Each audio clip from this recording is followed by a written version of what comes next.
महाराष्ट्र न्यूजमध्ये आपले स्वागत आहे। बातमी आहे अंगणवाडी ताईंसाठी अत्यंत महत्त्वाची। पाहूया सविस्तर।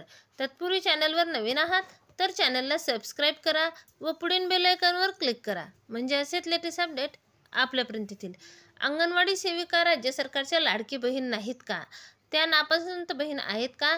असा सवाल महाराष्ट्रातील अंगणवाडी कर्मचारी संघटनेच्या नेत्या शुभा शमीम यांनी केला।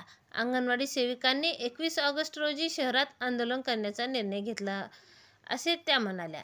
लाडकी बहीण योजना ज्या महिलांचे वार्षिक कौटुंबिक उत्पन्न 2.5 लाखापेक्षा कमी आहे त्या महिलांना 1500 रुपयाच्या मासिक भत्त्यासाठी पात्र ठरतात।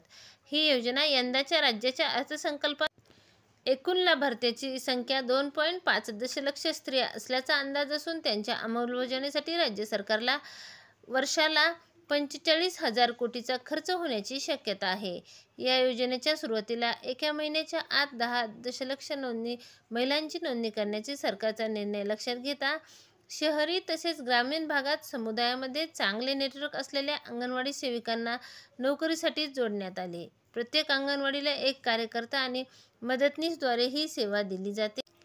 गेल्या आठवड्यात जवळपास 10 दशलक्ष महिलांना त्यांच्या बँक खात्यामध्ये योजनेच्या पहिल्या आणि दुसऱ्या हप्त्यासाठी 3,000 रुपये प्राप्त झाले। त्या आनंदी आणि निराशही झाल्या होत्या। 2 महिन्यासाठी या योजनेअंतर्गत 3,000 रुपये मिळालेल्या महिलांसाठी आम्ही आनंदी आहोत। मात्र गेल्या वर्षी आश्वासन देऊनही शासन मानधनवाढ का देत नाही, आम्हाला ही वागणूक का दिली, असे भिवंडीतील एका अंगणवाडी सेविकेने विचारले।